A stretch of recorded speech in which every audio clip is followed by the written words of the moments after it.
Ladies and gentlemen, welcome to Written on the Canvas and a second installment of Rumble Ramblin. I'm your host, Jacklyn, and we are in a brand new year and now in the year of the horse, the time of rapid, bold, driven change and resilience.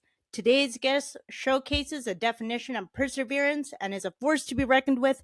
He is the founder of Top Ranked Wrestling and is also known as Rage. Please welcome Clint Istace. Well, thank you for having me. What were the early years of Rage and what got you into wrestling and what made you want to pursue it? Well, my earliest memory in life is wrestling. I remember watching it with my dad. I was probably only 4 years old or so. I think it may have been AWA wrestling. I can't recall. It had the Kangaroo Brothers as well, the Australians. That's all I remember was the two Kangaroo Brothers, and then of course Andre the Giant. And my dad saying that's the largest man on the planet. And I was just absolutely blown away. And of course, I went through. I was born in 1970, so I was lucky enough to be around in the 80s. And I watched Vince McMahon do his takeover, but also towards WrestleMania, Mr. T and so forth, all the anticipation for that. And then WrestleMania 3 was life-changing for me, especially Macho Man versus Steamboat. Even to this day, I don't think there's a better match, in my opinion. I was very much fortunate to be part of that whole era, the rock and wrestling era, and also at the same time, just the 80s in general with the music choices and everything else that was going on, and everything was so vibrant and colorful. And that's what I miss about wrestling currently, actually. I feel like the characters these days, they feel manufactured. They all feel the same. Back in the day, it was more larger than life and spontaneous. When Vince did his territory takeover, he was hiring all the guys who had over 1,000 matches, right? So they were already higher echelon wrestlers and workers, had their characters developed too. I tell all the young guys today to try not to be too hard on themselves for their first 50 matches. But what about these guys who had 1,000 matches and all of a sudden went to the WWF, right? So he was bringing in top level tier or top tier talent right from day one. And of course, guys like the Macho Man, and we're just gonna excel no matter what, right? Absolutely. So, getting into characters, you had the gimmick called Rage. Tell me more about that. I started my training with ECCW and Michelle Starr and Vern Siebert, Chance Beckett at 1999, and I was lucky enough to show up at perfect timing. I honestly didn't have to pay my dues like most wrestlers do, so I fell into a tag team with Todd Kelly, Private Todd Kelly, that he had invented called the Backwoods Militia. We were heels. I was along for the ride no matter what. I was happy for it, but within 3 matches in front of a crowd, I was a tag team champion. So I certainly did not pay my dues. And that was a character that was built for me because, of course, you do what the promoter says, right? If there's a spot open, you take it, and you can always find your own way later on. So then, as Todd Kelly moved on to singles competitions in the ECCW Pacific Northwest title, I was kind of left on my own slightly. I asked if I could become a face, and they said, let's try you out. I had my own idea, basically for my whole entire life, to use Rage as my character. And that was kind of my alter ego anyways, because I've always used anger to repel people and to protect myself. Was this around the time Top Ranked Wrestling was founded, or was that down the line? It was just before, and then shortly thereafter, we founded Top Ranked Wrestling out here in the Fraser Valley in Abbotsford area. How did that come about? We were wrestling for ECCW and then All Star at the time. A buddy of mine, Lane Fontaine, and myself went down and was wrestling for Portland Wrestling. They just brought it back to television, and somehow I got pinched at the border for traveling down there and working without a visa. So I had a 5-year ban on traveling to the United States. I figured we could do something on our own up here since we had nothing else to do anyways. So started Top Ranked Wrestling, and within a short period of time, Kevin McDonald, the guy who was filming, producer, got KV. From my research, you worked with people such as Becky Lynch and Kyle O'Reilly and the Bollywood Boys. What was it like working with them from the beginning of their journeys and seeing their success over time as performers? I didn't know them too well, the majority of them. Like Kyle O'Reilly was with ECCW, as was Becky Lynch, and but I had transferred over Top Rank Wrestling to Michelle Starr and ECCW at that point in time. So I seen them when we were in locker rooms and so forth, but never really had any communication with them. They weren't part of my group. I wasn't part of their group. It's just the way it was, me coming in kind of as an outsider, being in Top Rank Wrestling for 2 years previously. But the Bollywood boys actually started out on my farm in Abbotsford. I had a ring set up right there in the yard, and they were training in there originally. At least one of them was Gurv Sura. Unfortunately, though, my father-in-law got real paranoid about us being sued if there was an injury. There's no way to protect yourself if it's your ring in your yard, right? And you're not actually renting the space from another individual. So because of those concerns, we shut down all the training, and I steered him towards Scotty Mack at ECCW at that point in time to complete his training. He took off after that, of course, with his brother Harv. Were there any valuable pieces of information that you learned that stuck with you? You learn a lot about yourself when you're that busy promoting. So I was working 6 days a week, plus I was wrestling on the seventh essentially. And even on the sixth day, we'd go and promote ourselves at the Abbotsford Flea Market, do whatever we could. At that point in time, it was really hard to get fans. It was really hard for even a company that was established like ECCW to draw over 100. Like Michelle Starr kept independent wrestling alive for so many years on his own, and at a loss as well, financial loss. Good on him. Now it's booming, of course, but obviously everything goes in waves. One of the biggest things, though, was watching the American Dragon, Brian Danielson. So I watched him quite a bit at ECCW when we were on events together, and he was always a student of the business. After he had his match planned with whoever he was working, he had his head out that curtain, peeking through, watching stuff, seeing what was going on, learning from everybody. And that's what he made very well known, is that you can learn something from everybody, even just from somebody's entrance or somebody's style or the way they style their gimmick, their boots or so forth, right? So he was a real student of the business, and I've tried to pass that along to all the young guys over my years. Is that they need to keep their heads in check and just keep on learning, like Brian did, right? It's a very hands on business. Yeah, and you'll learn the most in your first 50 matches, obviously, and that's what I tell young guys, not to be too hard on themselves because they're still trying to find their way, right? Stepping away from the wrestling industry for a moment, you took a break. You went through a hard time. What helped you get through that rough patch to get where you are right now?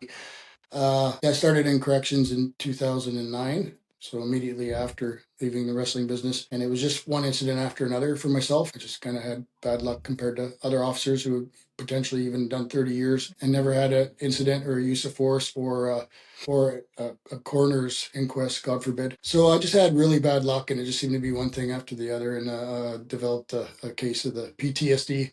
I guess you could say anxiety and depression connected to it as well. Originally, there was a serial killer sent to the institution that I was working at, and they double bunked him, and he killed his cellmate on my watch. So Ooh. I was just a rookie too. So there was, and of course, the organization tries to find fault with everybody when in reality it was the fault of the warden who had cascaded him down from maximum to medium, right, without doing proper research on this individual because he was a bona fide serial killer from the Maritimes. Dealing with people like that nonstop, but also at the same time, just the organization kind of wore me down. And like I said, it was one incident after another. I won't tell you the other ones. There's some pretty gruesome ones, but PTSD started to wear on me, and of course, I was being macho and in denial for quite a few years. And there's a lot of hypervigilance that comes with a job like that. So you're always on edge. You're always waiting for something to happen, but also at the same time, you can't turn it off. Like even on your rest days, you're full of anxiety, and you're almost looking for something to happen. So for me at the time, I got right into hunting to the point where I went on a solo grizzly bear hunt up in Smithers, BC, just to see if I could survive it all by myself. Man versus beast type thing, like just silly things. I didn't know that I was suffering because that's one of the initial side effects of PTSD is thrill seeking, because you're looking for a rush, and then of course other people get into other things. But that was my thing, and I no longer hunt today. I just don't find the need to anymore. I've leveled out a bit with my emotions and so forth, and especially being retired from corrections. But I went through a hard time, and I went through all my therapy and so forth. But the thing that absolutely helped me the most was getting back into the gym.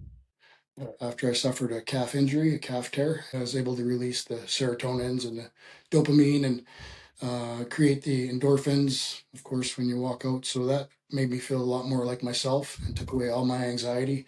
And then I was able to just be myself for the rest of the evenings. After that, I realized that's what I needed to do personally. So that's what I kind of teach everybody, is to use gym therapy to help combat anxiety and depression. For me personally, I'm kind of going down that same route. However, the one difficult thing about it is having a grasp on discipline. Do you have any advice on discipline and keeping a routine of going to the gym and maintaining that so you don't half-ass it? I need it for my mental health, so I'm a bit different than most people. I'm a little bit of a ticking time bomb without the gym.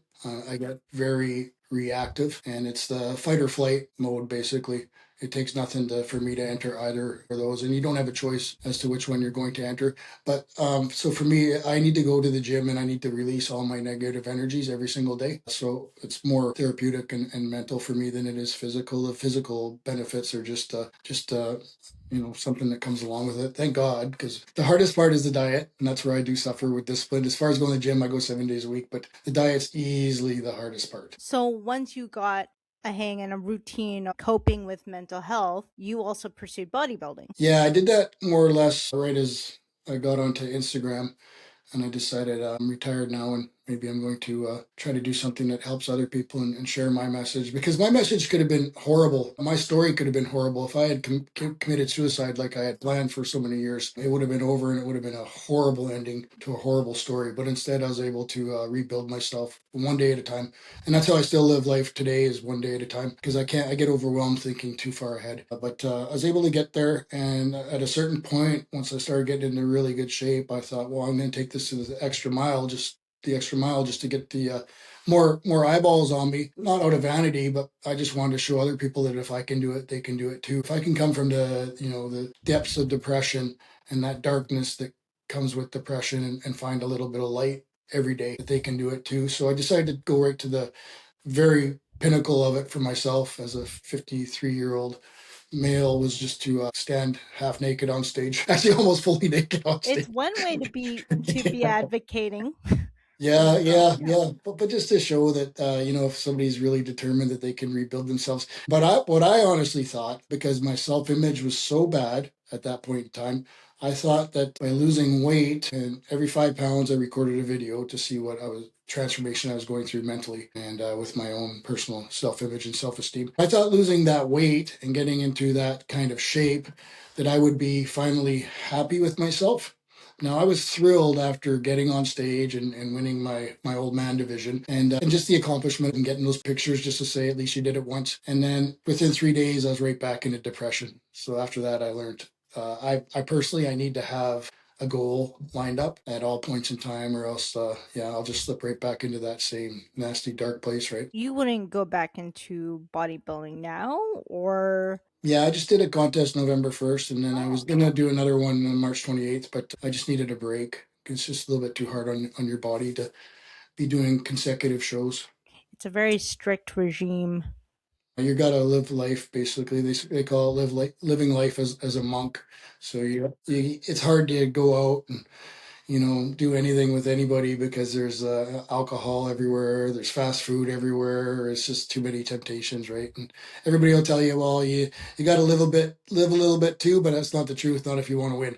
If you want to win, you have to be 100% disciplined. Now, I don't really care about winning, because I do it for me, and Yeah. it's me versus me, and I learn so much about myself every time I do it. I've done 4 competitions now, and I learned the good and bad things about myself as well, right? It's literally a battle.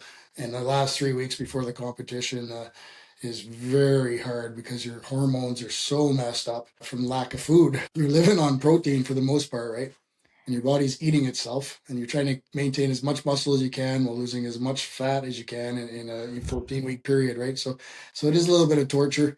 And I'd say it is a little bit, it could definitely lead to eating disorder for sure. I can see with how strict the regime is. I can only imagine. Yeah, I tried to do the full carnivore, and I felt great for the first 2 weeks. And on the third week, I had zero energy. So I learned a lot about adding some carbohydrates back to my day. But right now, I'm not doing anything, and I feel pretty good. Like, I'm just eating whatever I want. I ate McDonald's yesterday. I Hey, love McDonald's. endorphins. Yeah, Happy taste buds.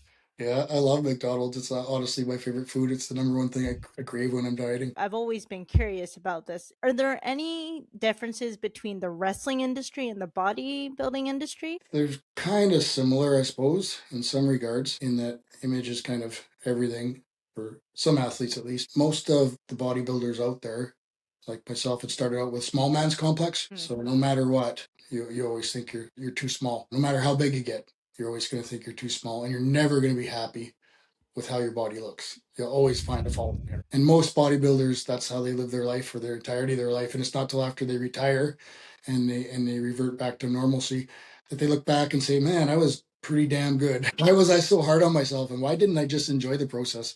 That's what I've heard time and time again from talking to them. And the same thing I've heard with wrestlers, and myself included. When I look back on my short career that I had for 8 years there, I think, why didn't I just enjoy myself more? Why did I care about belts and everything else? Why did I care about wins and win percentages or any of that stuff? I should have just gone there and had as much fun as possible and given back to the fans even more than I did. Eventually, you returned back into the wrestling industry. What was the moment you realized that it was time to return and to revive top ranked wrestling? Got into the best shape of my life there in 2020. 54-year-old show off. So I just want one more match, and I went back to All-Star Wrestling, and Azim stepped right up and put me over at the Abbotsford Agri Fair, which of course we had run out of Abbotsford back in the day, and we were the first wrestling company to run the Abbotsford Agri Fair itself. So Rage was slightly known, potentially. Maybe the 5 people that showed up remembered me. But Ben Lipka, local reporter, also writes for Slam Wrestling, I think it's called. He did an article on me for that Agri Fair as well.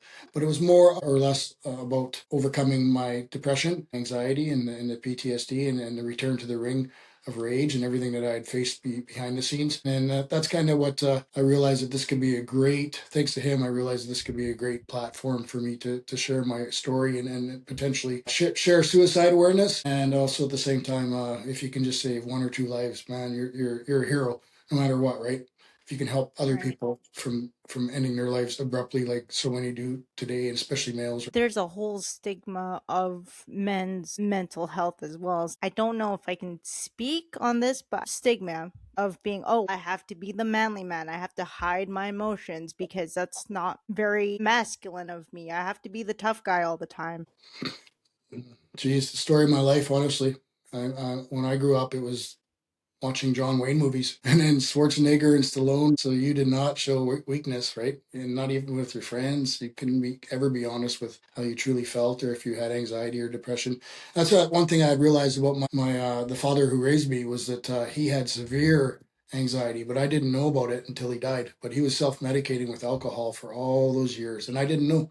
I had no idea. I just thought he was an alcoholic and had a weakness. But after having quite a bit of reflection after he passed, I realized it's a slippery slope for a lot of people, right? Because we try to self-medicate our way out of things.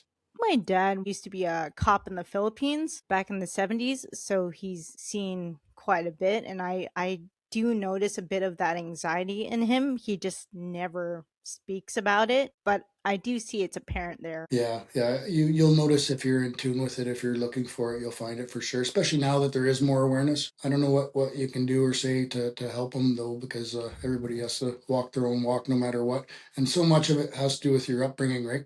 Right. The Philippines, it's a completely different culture, right? On top of that, mental health is also a taboo in Asia. No, no, it's considered a real weakness, but it exists. We all have our own little battles in our minds, right?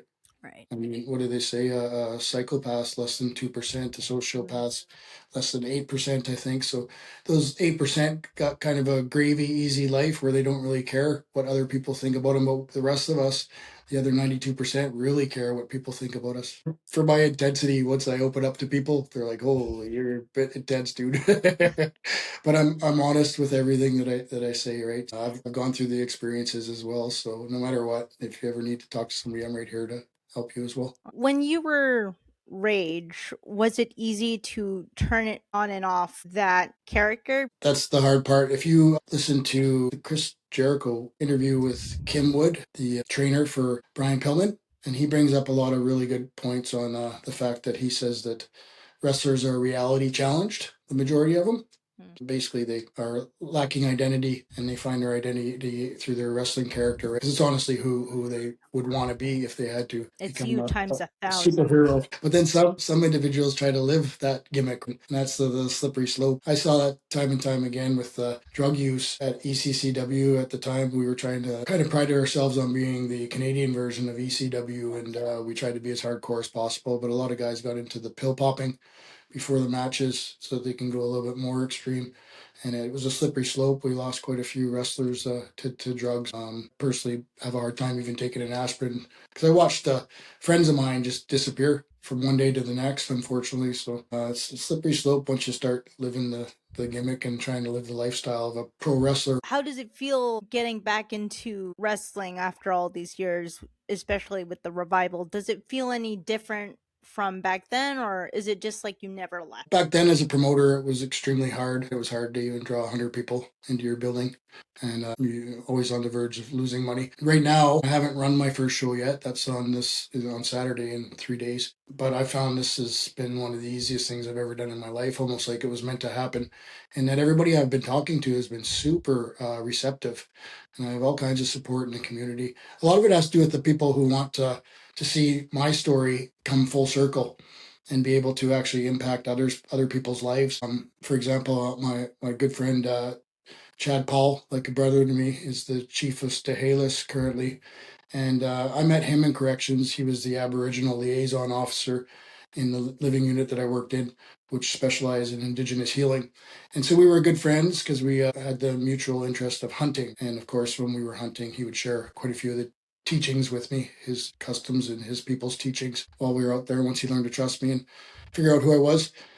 So it became part of my own personal belief system, but he saw me more than once right after incidences that occurred where a lot of my PTSD became compounded. So he was there with me the whole time. And then, of course, he's seen me go off work on the meds and go through the therapies, and he's seen me disappear and isolate myself. And then now he's seeing me make my comeback, essentially. He's my biggest fan for sure. So he's already booked 2 shows for Top Ranked Wrestling in their community. And the biggest part for him is he wants us to speak to the youth afterwards and share some of our stories and try to help them in their pursuit to avoid drugs and alcohol, and secondly to avoid gang life. So we'll be doing that. So we'll be taking the wrestling platform and using it as a anti-gang and drug platform. With today's generation, it's really gotten worse for Vancouver, especially. Times are harder, right? And of course, like I mentioned earlier, people just want to self-medicate and feel numb at points in time, especially when they're so stressed, specifically financially, because their finances will affect every other component of their life. And one thing that I had mentioned there was that my best friend Chad shared his teachings with me, and they taught the medicine wheel in corrections, mostly the elders. And the medicine wheel has 4 quadrants. It's emotional, spiritual, mental, and physical. Your goal is to have a nice, round, and robust wheel, right? So you can navigate life easily. The sad part is most men avoid the emotional quadrant, specifically with sharing their feelings and or being sad or traumas that they endure. So most men cover that up with anger. That's why a lot of the individuals who are incarcerated today ended up there was because of angry choices that they had made. Was it harder for you to start in your fees given the way aging affects your muscles, or was the motivation enough for you to push through it? For bodybuilding, it was easy to respond to whatever stimuli you give it, or lack of stimuli in the form of lack of carbohydrates. But secondly, for wrestling, though, it was really hard. I had a ton of ring rust. Azim carried me through on my first match, and we did a very simple match. And I think it was only 5 minutes. And my second match that I had was with Jordy Taylor at Canadian Apex Wrestling, and we had a great match. But once again, he had to carry the old man. He did a great job as well, and we told a nice little story in there. So after that, I was pretty much done. Let's just shut her down and disappear for a while again, and crawl back under my rock, and then build up the courage to become a promoter. Correct me if I'm wrong. So on Saturday is the official revival and your first wrestling match back.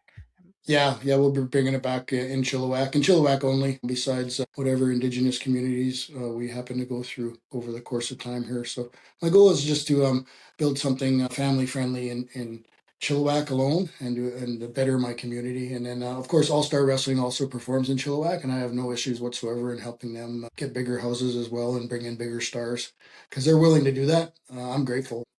Not to mention, they've already established themselves here to a certain degree, but I just felt like I could establish more, and I could bring back a lot of people who haven't been to wrestling shows, period, or haven't gone since they were young, people who fell away from it.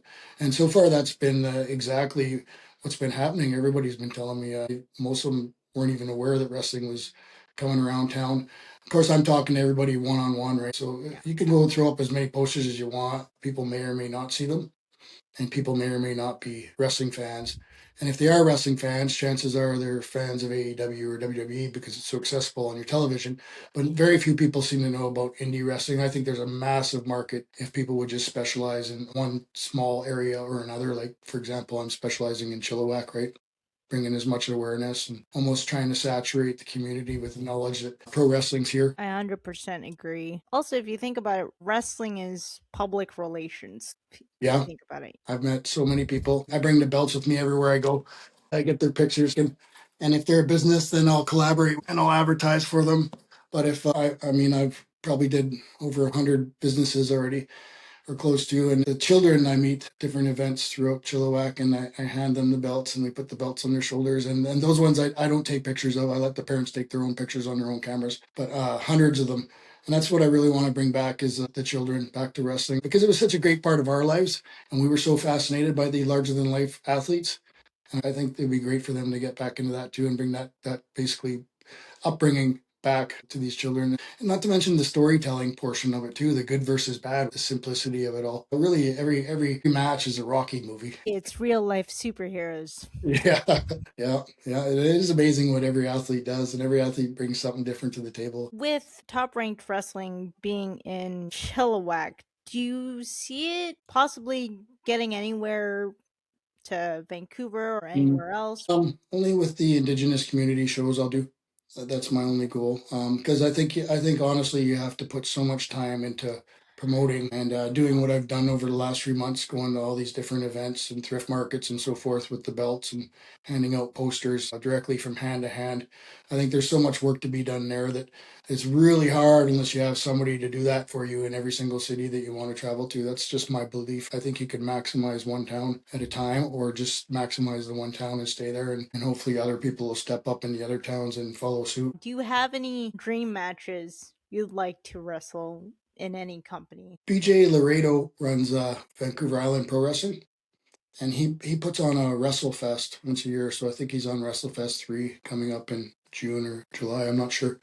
And he brings together all the promotions and runs basically all the dream matches that people in British Columbia would like to see seem to occur right there and then. Personally, I don't have any. My whole thing is with TRW. I want to help the young guys get off to a better start and help the young guys who are having a hard time getting started in the business, almost be an NXT to the rest of the guys, and help them develop and help them level up slightly so that they can get more bookings. And I'd just be thrilled if one day somebody said, "Hey, I just want to thank Clint for getting me started right back in the day," right? So that'd be amazing. Do you have any advice for people who like to start wrestling but feel like they're too late or too overwhelmed? I started at 30. I think I was 29 when I started my training and had my first match at 30. And I thought I was far too old, at least to make a career with any of the big companies, which I never really had. I never really had the ambition to do.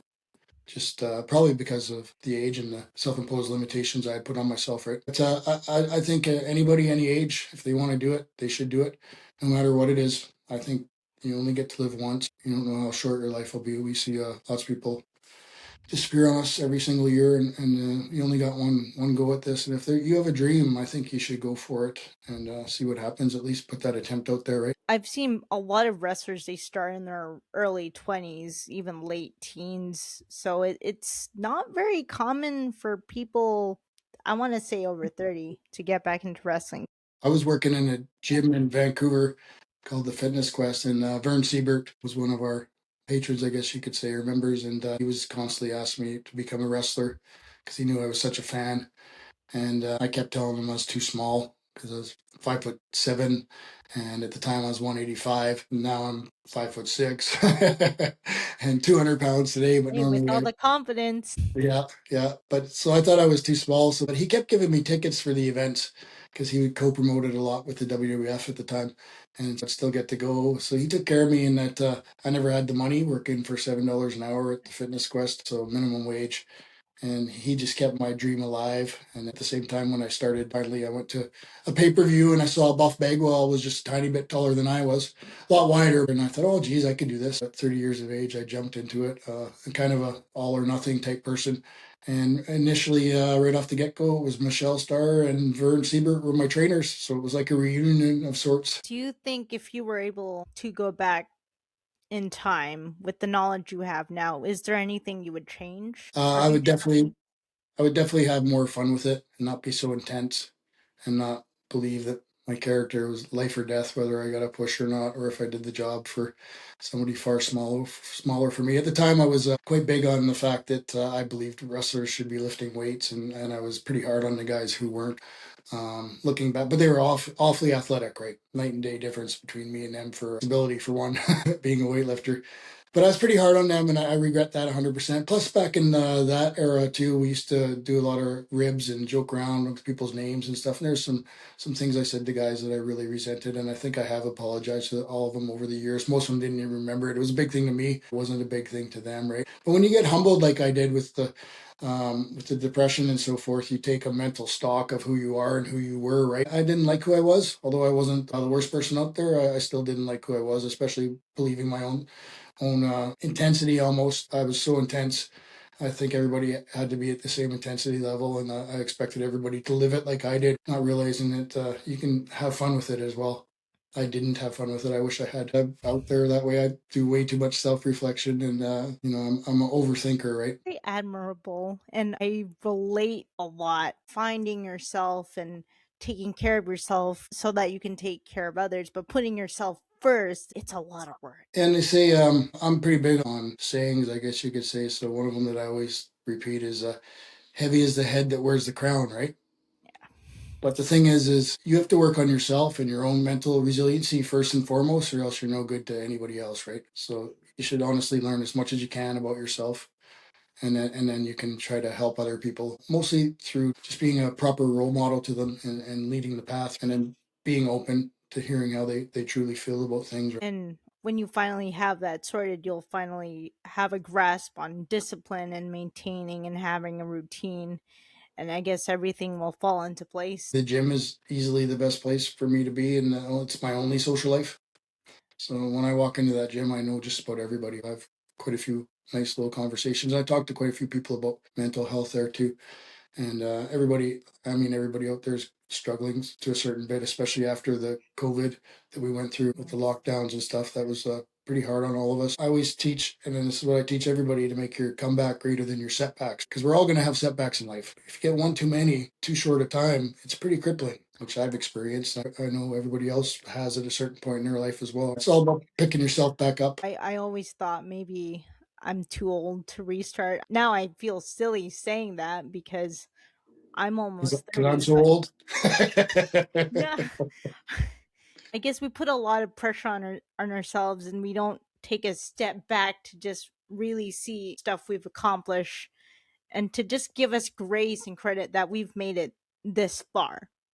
And what happened? What would happen in your life if you honestly did not fear failure? What could you do? You could do anything you wanted if you did not fear failure. But we've all been hurt so bad failing in life and been told we're no good or we're worthless or whatever else, or we're an idiot or we're stupid, and we've owned other people's words, which were spewed out in anger or disappointment.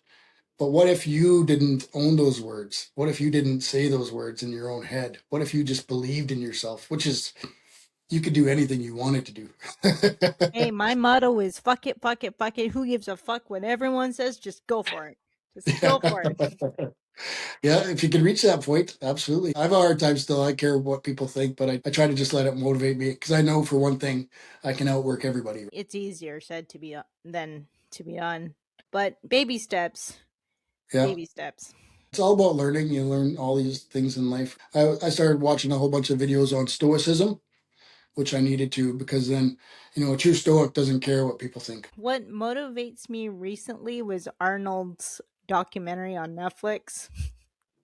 I watched his first episode on bodybuilding. Oh, yes. And in context, he basically just said, you can cry about it, but like, we got to keep moving forward. There was that story where he said his mother revealed to him that his father had died, and then asked when he was going to be home for the funeral. And he said, "I'm not coming home. I'm training for the Mr. Olympia," which, of course, Today we found out is a fabricated story, but we believed it all those years. I probably, out of all the movies I'd ever seen in my lifetime, Pumping Iron was the number one movie.